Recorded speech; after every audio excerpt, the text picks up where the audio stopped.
May tanong ako sa inyo, mga kapatid kay Kristo at mga kaibigan. Ikaw ba'y nadaya na? Ilang beses ka nadaya? Pangalawang tanong, ikaw ba'y mandaraya? Hanggang ngayon ba'y ikay mandaraya pa rin? Ang lahat ng yan ay tanong po para sa ating lahat, sapagkat ang paksa natin ay patungkol sa pandaraya. At yung teksto na binasa natin sa aklat ni Joshua sa chapter 9, ang continuation, exactly 1 year, last year, ang pinag-aralan natin tungkol sa aklat ni Joshua. Sa bahaging ito ng kasaysayan ng pagtutubos ng Diyos, yung progreso ng kwento ng pagliligtas ng Diyos sa makasalanang tao na kagaya mo at kagaya ko sa mundong ito, na kung saan ay nakasentro sa historia patungkol sa katuparan ng pagparito ng ating Panginoong Hesu Kristo. Dito sa Joshua chapter 9, tingnan natin dito ang karugtong ng kwento na ito na kung saan ang Diyos ay may pangako sa kanila. Hindi lang ng isang bansa, kundi ng isang lupa, na kung saan ang lupang yan, diyan isisilang ang tagapagligtas ng sanlibutan ng ating Panginoong Hesu Kristo. Dito, pagkatapos ng mga roller coaster ng buhay nila Joshua at ng mga Israelita, ng kabiguan na ng tagumpay.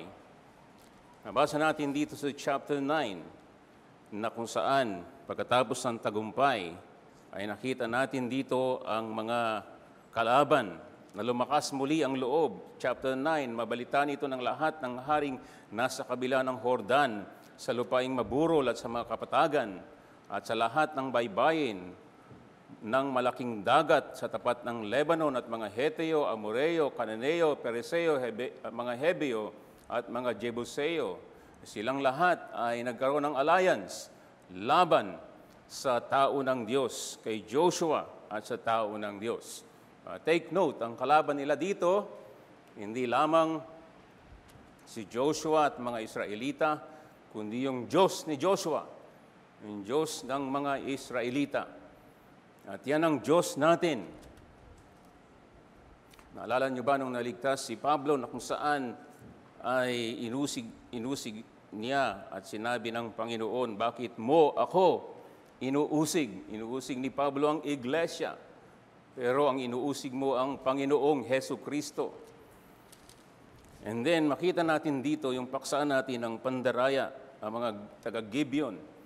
Ngunit nang mabalitaan ng mga taga-Gibeon ng ginawa ni Josue sa Jericho at sa Ai, sila ay kumilos ng may katusuhan. Sila ay umalis at naghanda ng mga baon at nagpasa ng mga lumang sako sa kanilang mga asno at sa mga sisidlang balat ng alak ng luma, punit-punit at tinahi-tahi at mga tagpi-tagping sandalya sa kanilang mga paa at ng mga lumang bihisa na suot nila at ang lahat ng tinapay ng kanilang baon ay tuyo at inaamag. Sila'y pumunta kay Josue sa kampo sa Gilgal at sinabi sa kanya at sa mga Israelita, kami ay mula sa malayong lupain. Ngayon nga'y makipagtipan kayo. Ito ang pinaka-sentro dito ng buong chapter na ito sa verse 14. Bakit sila nadaya? Kinuha ng mga tao sa Israel ang kanilang baon at hindi, take note, hindi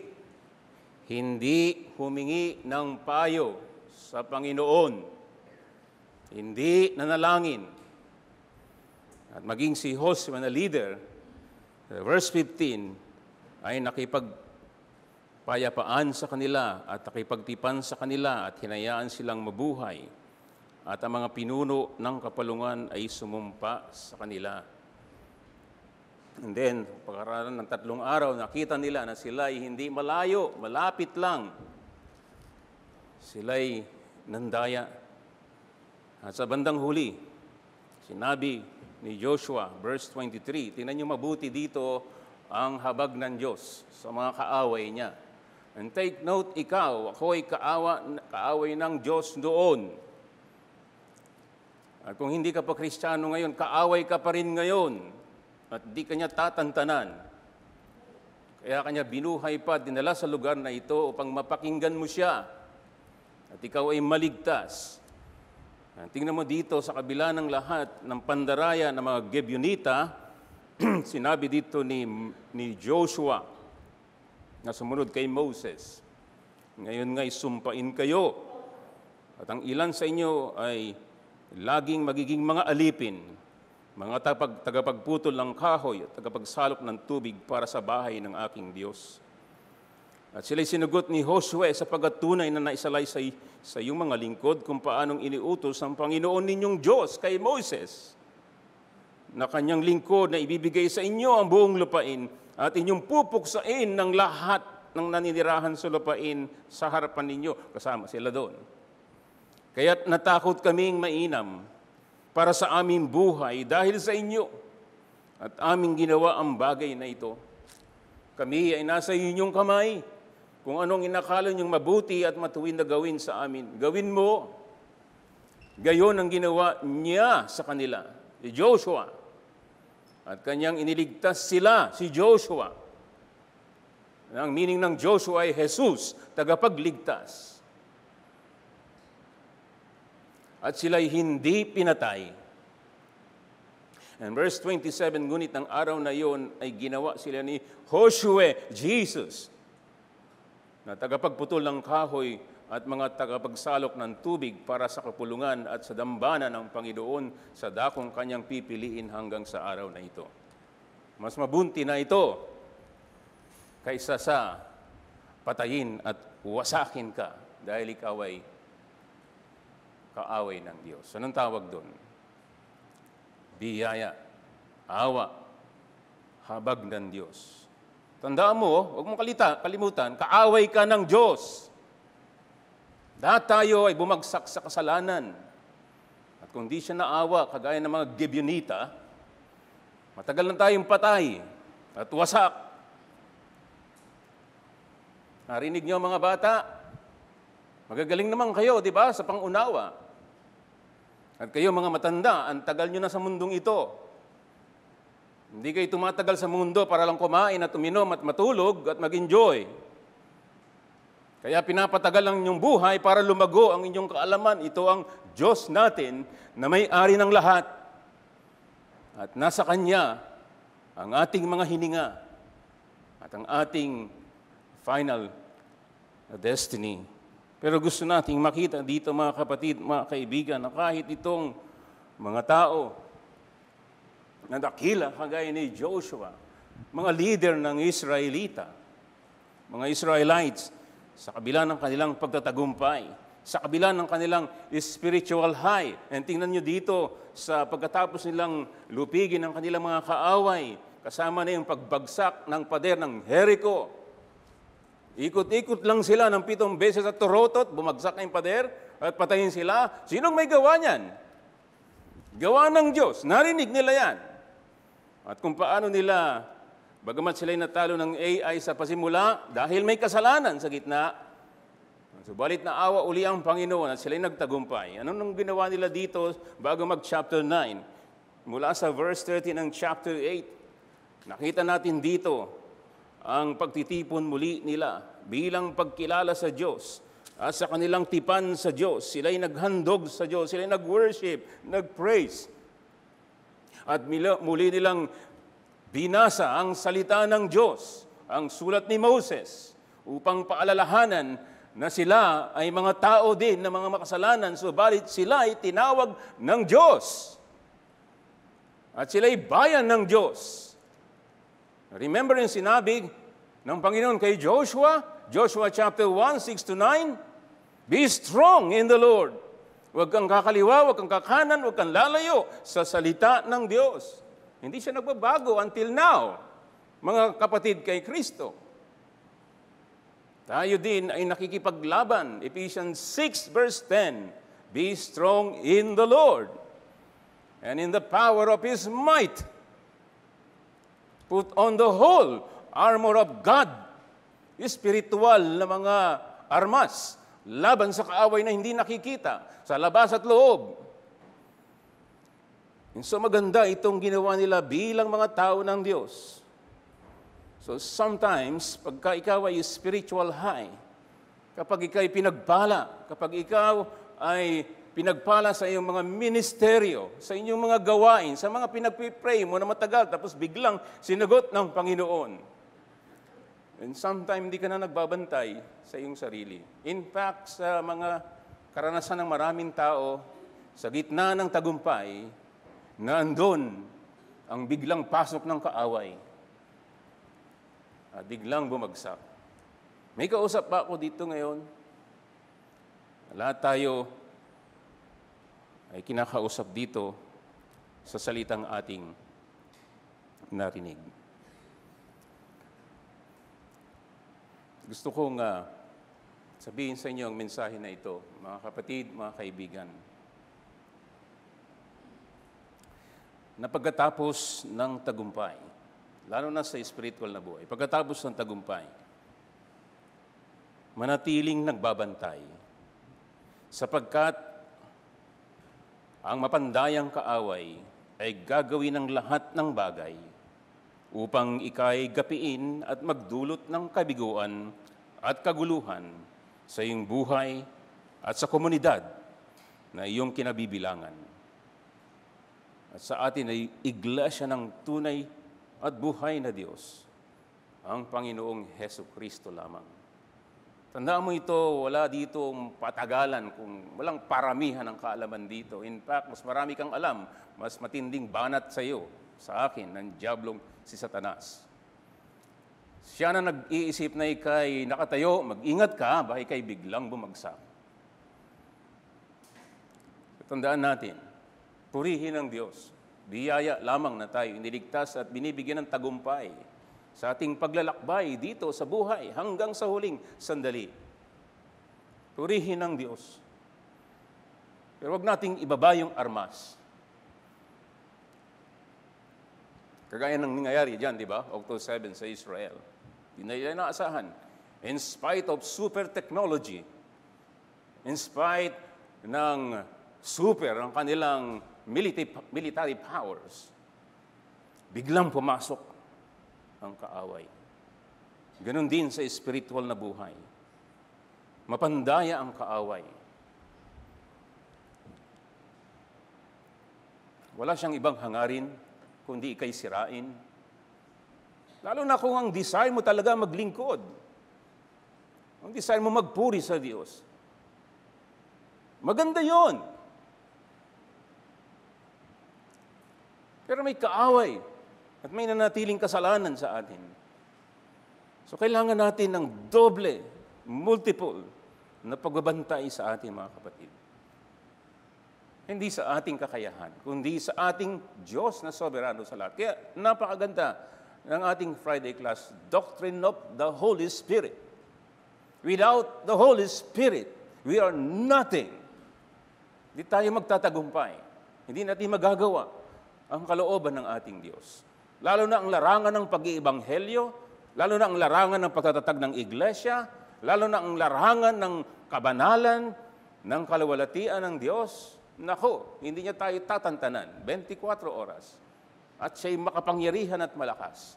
But greater is He that is in us, ang ating Panginoon, ang ating dakilang Diyos. So mayroong ditong pagtuturo sa atin na talaga sa lahat ng panahon, we must walk by what?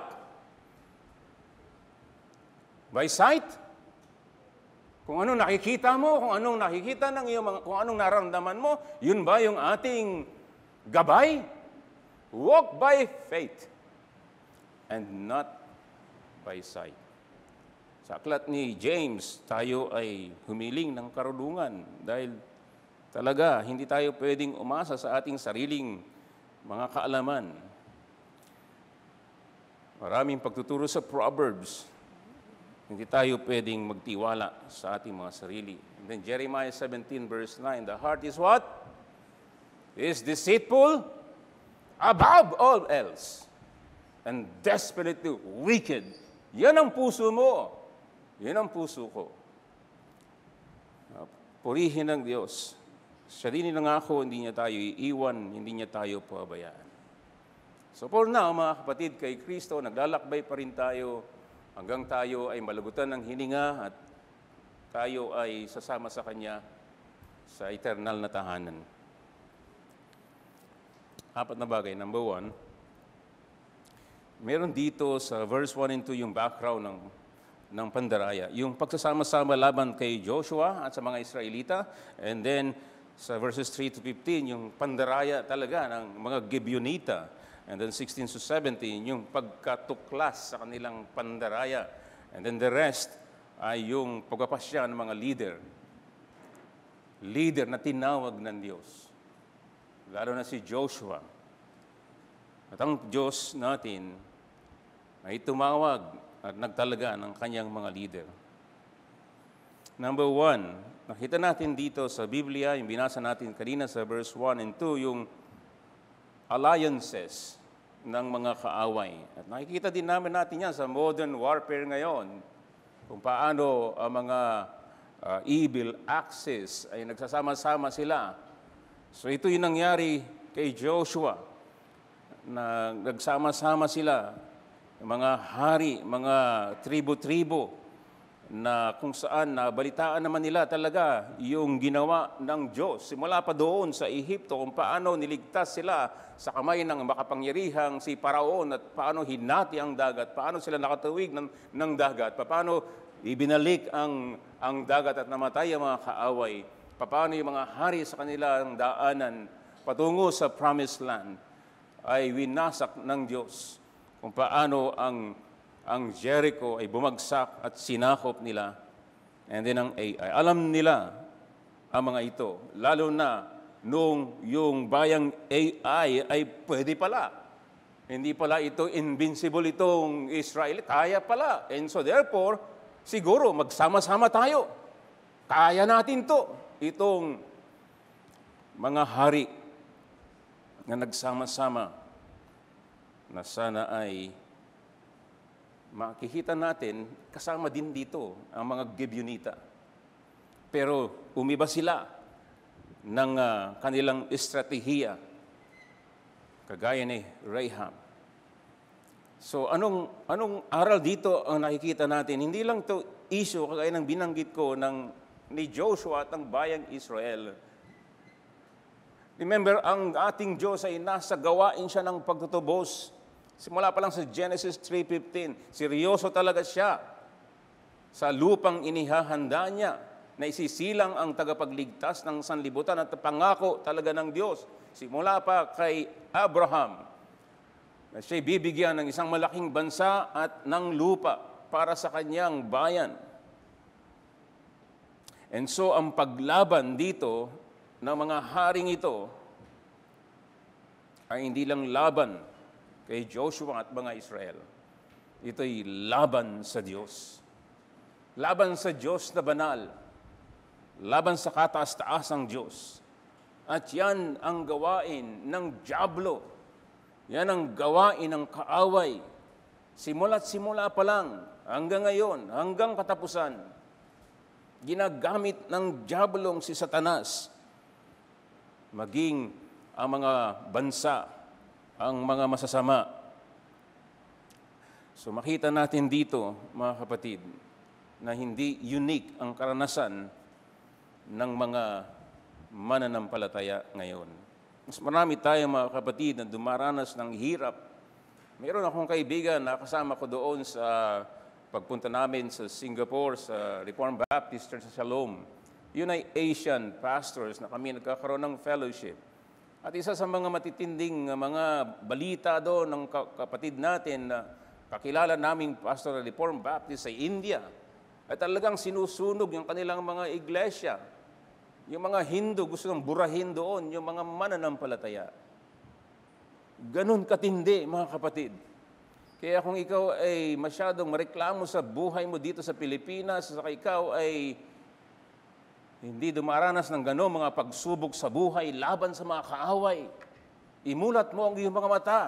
Napakaraming pagpapala sa iyo at sa akin ng Diyos upang tayo manatili at magpatuloy na lumago at maglingkod at sumamba at mag-engage sa gawain ng pag-iibanghelyo para sa kaligtasan ng marami, para sa ikatatatag ng kanyang iglesia. Ang matindi nito, hindi lamang ito mga ginagamit ng diablong si Satanas at ang kadiliman, kundi maging makikita natin sa loob ng bayan ng Diyos, sa loob ng iglesia. Remember sa panahon ni Moses, si Korah, nagrebelde sila at winasak sila ng Diyos. Ibinuka niya yung lupa at nilamon ng mga kaaway. So kung may kaaway ng Diyos, talaga hindi ka uubra sa Kanya. Kung ang unang iglesia ng Panginoon may Judas, maging sa panahon natin ngayon, ingatan nawa tayo ng Panginoon dito ng ating mga puso't isipan na hindi kontra sa gawain ng Diyos ng pagliligtas at pagtatatag ng iglesia. Dahil sinabi niya, I will build my church, and the gates of hell shall not prevail against it. Pero may dahilan kung bakit natalo sila noon sa AI at nabalitaan ito ng mga hari at sila'y lumakas ng loob na sama-sama tayo, kaya natin to. May kasalanan kasi nangyari. Si Achan, lumabag siya sa tipan. At yun ang dahilan ng kinatalo nila sa mga nakaraang chapters. Chapter 8. So nakita ninyo mga kapatid, yung sakit ng kalingkingan, ang mga modern na tao ngayon, baka hindi nyo naintindihan na yung ibig sabihin. Kami na mga nasa, alam namin ibig sabihin, ang sakit ng kalingkingan, kahit maliit, ay dama ng buong katawan. Huwag mong sabihin na ikaw, na miyembro ka ng iglesia, baliwala kung ikay bumagsak sa kasalanan o kasalanan ng iyong ginagawa. Apektado ang pamilya ng Diyos, ang pamilya mo. At yun ang nangyari sa bayan ng Israel na kinumuhin ng Diyos. At kinatalo nila. At ikinalakas ng loob ng mga kaaway. Kaya nating sirain ito. Kaya nating wasakin ito.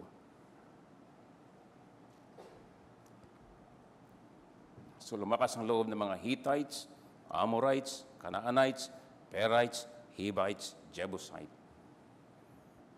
Dahil sa kasalanan. Ito yung pangalawa. May contrast dito sa attitude ng mga haring ito, ng mga rebuilding mga hari na ito, ng mga palaban, hindi lang kay Joshua at sa kanyang bayan, kundi sa Diyos ni Joshua at ni Moses at Diyos natin,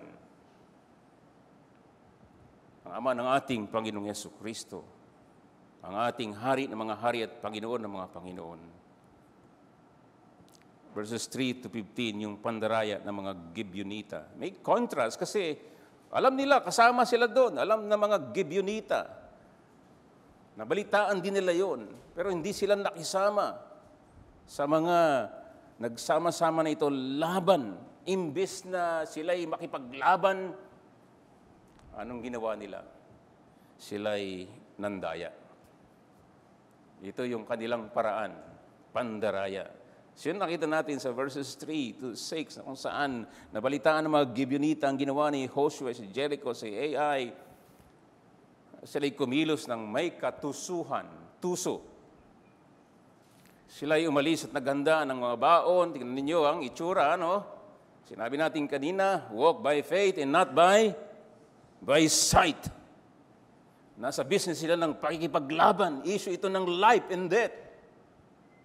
Sa atin din, issue ng life and death sa ating buhay bilang mananampalataya. Pero ang ating kaaway, tuso. Sila'y umalis at naghanda ng baon. Nagpasa ng lumang sako, luma talaga. And then yung kanilang asno, and then yung lalagyan nila ng alak, inumin, luma talaga. And then punit-punit at tinahi talaga. And then yung sandalyas nila, talagang mukhang luma talaga o sira-sira na at ang kanilang bihisan at suot, mas matindi pa siguro sa ating mga kaibigan sa drop-in. Itong baon nila talagang tuyong-tuyo at inaamag talaga. Pang best actor to Daig nitong Oscar Awards. Kayang-kaya nilang dayain ng tao ng Diyos. At ganyan ang kaaway. Hindi mo mahalata. Pero kaaway. Pandaya. Sila'y pumunta kay Joshua sa kampo, ang leader ng bayan ng Diyos sa Gilgal. At sinabi sa kanya at sa mga Israelita, kami ay mula sa malayong lupain. Ngayon nga'y makipagtipan kayo sa amin. Ngunit sinabi ng mga Israelita, ay marahil kayo ay naninirahan kasama namin. Baka malapit lang kayo Paano kami makikipagtipan sa inyo? Okay na sana, pero hanggang doon lang. Hindi talaga nag-imbestiga, hindi talaga naghintay, hindi talaga nanghingi ng payo. So gusto natin tingnan dito yung aral. Yung ginamit ng salita dito, yung katusuhan, pareho yan sa ginamit sa aklat ng Genesis. Genesis chapter 3, na yung serpent ay crafty, mandaraya, mapanlinlang. Siya si Satanas. At ginagamit niya ang lahat upang tayo ay madaya. At alam nyo, yan ang kanyang ginagawa ngayon. Yan ang best na kanyang pamamaraan. Kaya maraming taong nadaya ngayon. Maraming mga tao, akala nila ay papunta sila doon sa langit. Yung pala, nakatawa pa, nakangiti pa, papunta pala sa apoy. Ginagamit niya ang pandaraya ng relihiyon. Ginagamit niya ang lahat. Kung meron dito mga kaibigan, nakakala mo maliligtas ka sa pamamagitan ng gawa, pandaraya, iyan. Efeso 2, 8, 9. Pananampalataya lamang, awa lamang, biyaya lang ang kaligtasan kay Kristo, walang iba. Pero maraming nadaya kahit sa ating bayang Pilipinas. Nakahabag-habag. Salamat, kinaawaan niya tayo dito. Pero kahit sa ating paglakad sa buhay, sa ating pakikipagbaka bilang iglesia, hindi siya tumitigil sa kanyang pandaraya. So yan po ang word na ginamit dito. At mayroong aplikasyon sa buhay natin bilang mga mananampalataya. Na imbis na tayo magbigay lugod sa Diyos, tayo ay magbibigay ng tunay na hindi kalwalatian sa Diyos. So sa buhay natin sa araw-araw, hindi ba? Kahit sa mga simpleng pamumuhay natin, madali tayo madaya, di ba? May mga salamin na optical illusion. Akala mo, mas malaki siya. Yung pala, yung maliit lang yung size niya. Sa mga driver dito, sa EDSA o saan man, tindi itong Armageddon dyan na inyong maaring sinasagupa. So akala mo, libre. Yung pala, may bigla. O sana hindi ikaw yung nambibigla. Pandaya. So hindi talaga maasahan ang ating mga senses, lalo na sa mga mahalagang desisyon sa buhay. Mayroong isang nabasa akong author, ang pangalan niya si Alan Redpath, at sinabi niya, never, never, never trust your own judgment. When common sense says that a course is right, lead your heart to God. Huwag kailanman, huwag magtiwala sa iyong sariling paghuhusga. Kapag ang sentido komon ay nagsabi ng isang landasin ay tama, iangat ang iyong puso sa Diyos.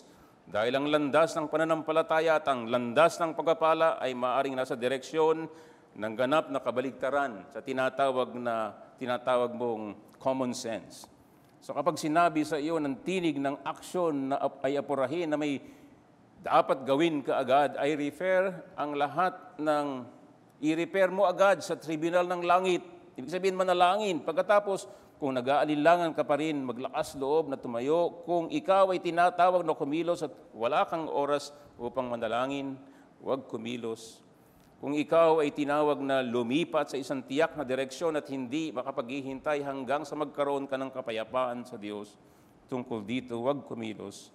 Maging sapat na malakas at matapang at maglakas loob na tumayo at maghintay sa Diyos sapagat hindi kailan mapapahiya ang sinuman sa naghihintay sa Kanya.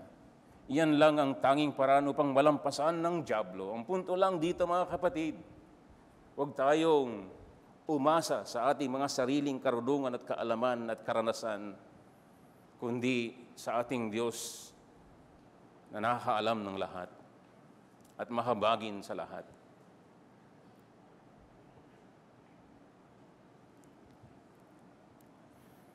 Sinabi ni Pablo o ni Pedro, hindi tayo ignorante sa mga strategy ni Satanas.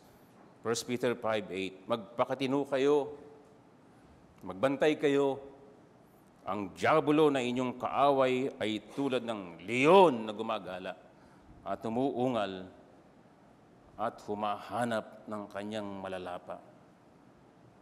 O mga kapatid kay Kristo, alam mo ang iyong personal na karanasan na maraming mga flatterer. Alam natin yung kwento sa Pilgrim's Progress na maging si Christian sa kanyang paglalakbay ay kanyang nakasalamuha si flatterer, mandaraya. At hanggang sa katapusan ng ating buhay, marami tayong makakasagupa na ganyan. Pero hindi dapat na ikaw, ako, ang mandaraya sapagat yan ang gawain ng diablong si Satanas. So makita natin dito ang mga tugon ng mga Gibeonite sabi sa kanila mga Israelita, baka kayo ay diyan lamang. Anong sagot nila sa verses 8 to 13? In summary, sinasabi nila na kami, tingnan mo, may tama, may hindi tama. Kami ay inyong lingkod, verse 8. And then kami sa verse 9 ay galing sa malayong lugar. Hindi tama. Malapit lang. In fact, sila yung susunod dapat na sasakupin. Sa verses 9 to 10, narinig namin ang inyong Panginoon, ang Diyos ng Israel. Tama yun. We have come because our leadership wants a united relationship sa inyo. Gusto ng aming mga leader na magkaroon ng talagang united na pagsasama-sama. Sa verses 9 to 12 to 13. Ito, tingnan ninyo, itong aming mga tinapay at aming wine. Mga luma na to. Hindi totoo, mga kasinungalingan. So halo-halo. In fact, kung yung titingnan sa mapa, siguro from here to Laguna lang, 3 days walk lang. Pero sabi nila, nasa ibang bansa, malayo. So may provision kasi sa salita ng Diyos sa mga Israelita na hindi sila pwede makipagtipan sa mga karapit. Maari dun sa malayo. So maganda, narinig namin ang iyong Diyos. Maganda naman, subalit may pandaraya. So si Derek Thomas na nabasa ko sa kanyang exposition dito, meron siyang kinuwento dito na story ng isang missionary ito ng church. Ang pangalan ay Greater Ministries International, GMI. Na kung saan, nakakuha siya ng $550 million. At nakuha yun sa 27,000 na tao. At alam niyo yung mga tao na yon, mga evangelicals daw, mga mananampalataya, dahil daw yon ay pupuhunan sapagkat meron daw mga ginto doon sa Liberia, just 15 feet below. So, malaking pera yung iyong investment. Pero nakakulong na yon, yung mga tao na yon. So imagine mo, yung mga evangelicals.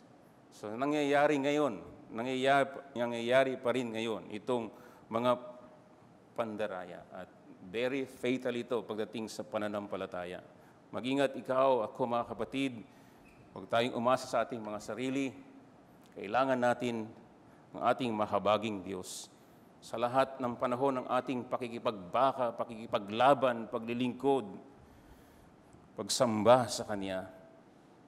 So ang mga Israelita ay tumugon sa verses 12 to 15 sa kanilang kagustuhan na magkaroon ng tipanan. So tingnan natin ang mga mistake nila dito. Baka ito din ang pagkakamali natin sapagkat pumayag sila na makipagtipan kahit kulang sa investigasyon. At ito yung pangalawa na matindi. Sabi natin yung pinaka-crux talaga dito. Hindi lang sila umasa sa kanilang mga appearance. Remember, hindi nakatingin ang Diyos sa panlabas. Nakatingin siya sa kaloob-looban. Sa kaloob-looban ng puso mo, ang puso ng tao. Pero tayo madalas, sa ating mga nararamdaman, sa mga nakikita, may personal akong karanasan dyan kasi nung umuwi nanay ko papuntang Samar sa bus, habang hinatid ko siya ay may nagbenta dito ng power bank. Kaya kailangan kasi ng nanay ko yun at kailangan ko rin. Maganda, malaki, mabigat. O siguro, ayos to.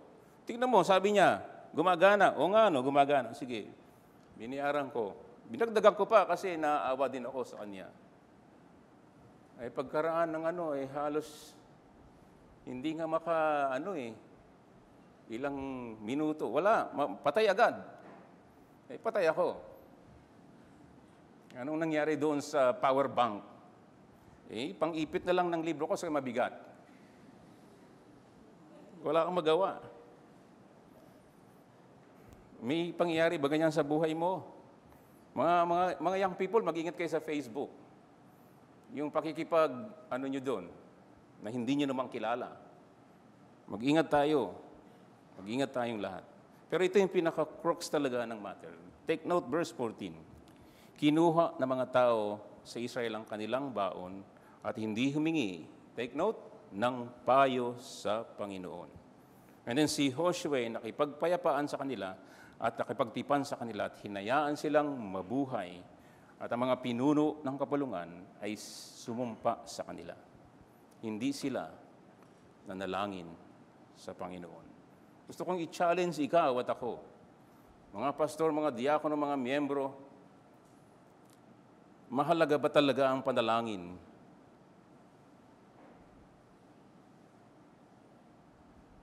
Mahalaga ba ang prayer meeting?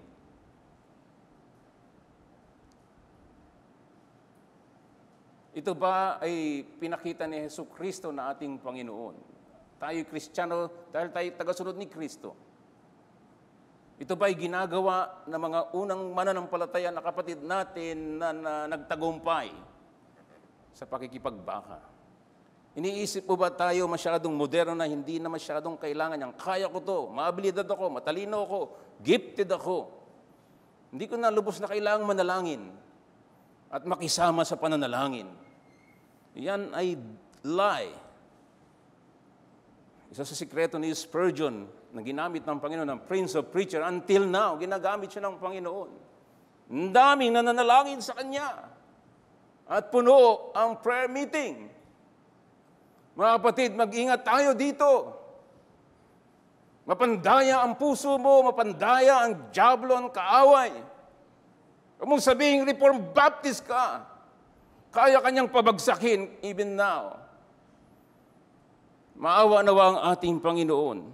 Apart from me, you can do nothing. John 15 and verse 5. Never, never, never trust your own judgment in anything. Pray about things even when you think you are right, says the author. So mga kapatid, sana ay iyong patatagin ang iyong puso sa Panginoon. Nais na tayo na ilapit sa Kanya, hindi ilayo. Natutuwa siya, nagagalak siya. Kagaya ng isang ama sa kanyang maliit na sanggol, na natutuwa siya. na marinig ang kanyang mga hinaing, ang mga kagustuhan. Merong provision sa Numbers 27:21, dapat alam talaga ito ni Joshua at ng mga leader na talagang sinabi doon, siya'y tatayo sa harap ng paring si Eleazar na siyang sangguni para sa kanya sa pamamagitan ng hatol ng Urim sa harap ng Panginoon. Sa kanyang salita ay lalabas sila at sa kanyang salita ay papasok sila. Siya at ang lahat ng anak ni Israel kasama niya sa makatuwid ang buong kapulungan. Lalapit sa Panginoon, lalo na sa mga importanteng desisyon ng buhay bilang tao ng Diyos. And they failed. And so nadaya sila. And I'm sure ito rin ang problema ng maraming Kristiyano ngayon at maraming iglesia ngayon. Kawikaan 3:5-7, sa Panginoon ay buong puso ka magtiwala. Huwag kang manalig sa sarili mong pangunawa. Sa lahat ng iyong mga lakad siya ay iyong kilalanin at ituwid niya ang iyong mga landasin. Huwag kang magkapagpantas sa iyong sariling mga mata.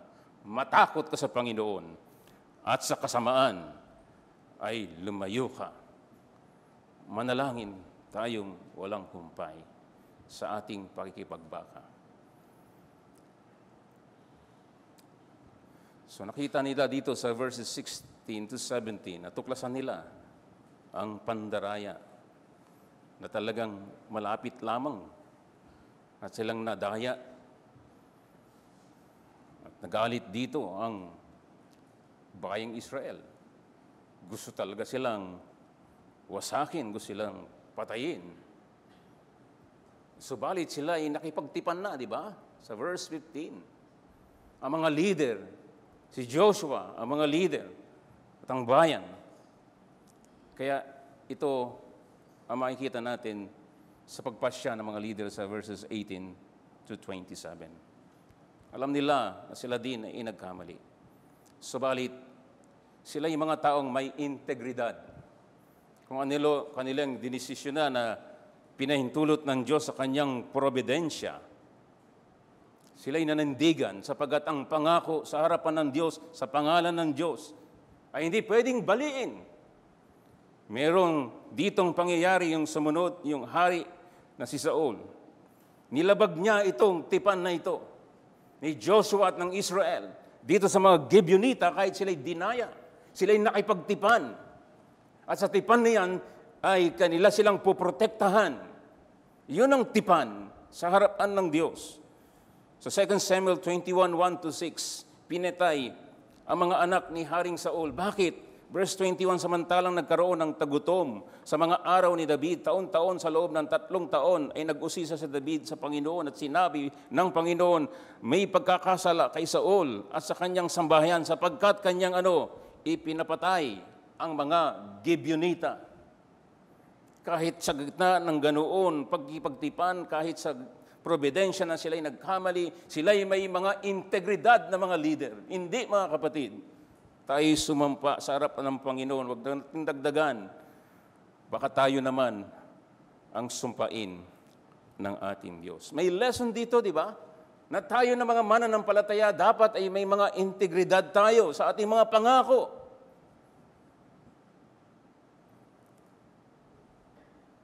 Kumusta ka sa iyong pangako? Maraming ilustrasyon dyan, maraming application dyan, at isa na dyan ang buhay na mag-asawa. Di ba yan ay tipan? Sa hirap at ginhawa. Sa mga gustong mag-asawa, kung hindi ka handa dito sa iyong pangako, huwag kang mag-asawa. Paano mo matitest yan? Ito pa lang, di ba? Itong iglesia, di ba? Tipanan ito. May tipan ka dito, di ba? Sa harapan ng Diyos at mga kapatid. Kumusta ang iyong tipan? Sa harapan ng Diyos.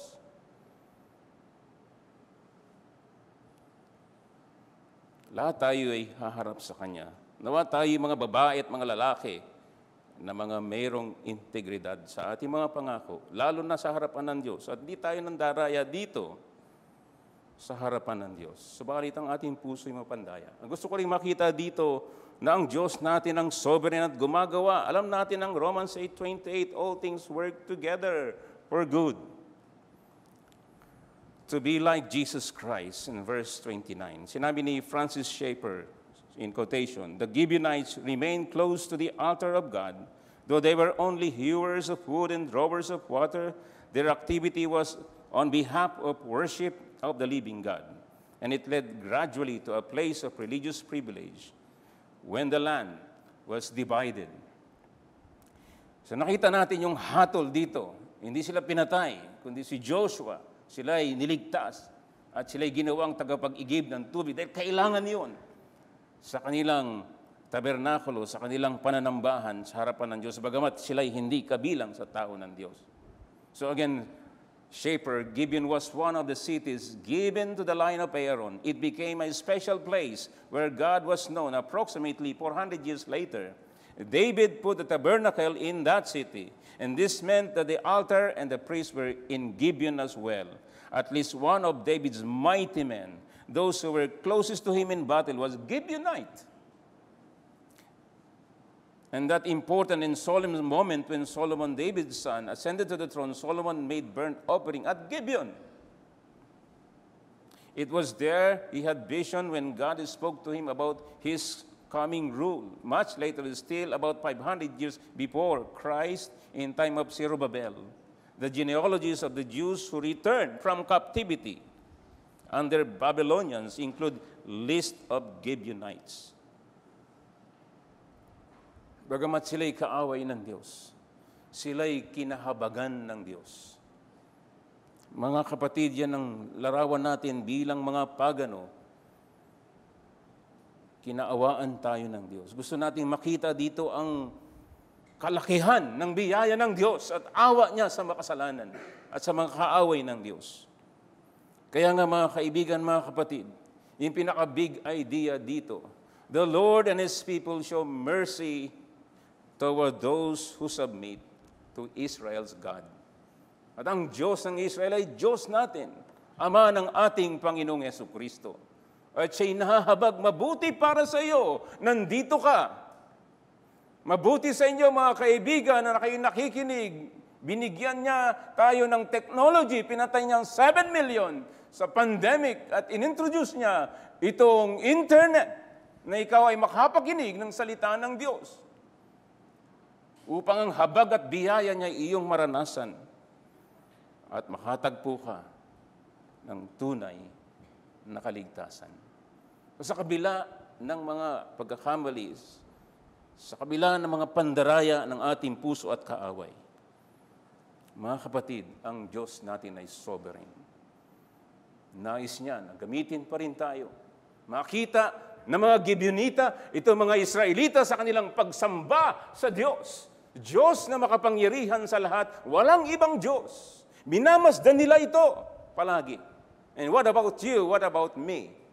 Anong tingin sa atin ng mga hindi pa mananampalataya, ng mga maliliit na bata, kaibigan, kapitbahay? Tunay ba tayo na may takot sa Diyos at sumasamba at nagmamahal sa Kanya at umaasa sa Kanya, sa Kanyang pangakong bagong langit at bagong lupa? So sa pagtatapos, maaari natin tingnan dito ang mga aral na ang ating kaaway talaga ay sobrang mapandaya. Kailangan natin ang Panginoon sa lahat ng panahon. Kailangan natin manalangin, pray without ceasing. Kailangan natin tingnan sa pamamagitan ng salita ng Diyos. Anumang issue, lalo na mahalagang issue ng pananampalataya at paglakad sa kabanalan at kalawalatian. Issue ng pagsulong ng Ebanghelyo ng Diyos, ng iglesia niya. Tingnan natin ang salita ng Diyos. Hindi sa mga isip, experience, and damdamin. Alam natin yung mga kasabihan, do not judge a book by its cover, but read the book by yourself. Tingnan mo mabuti.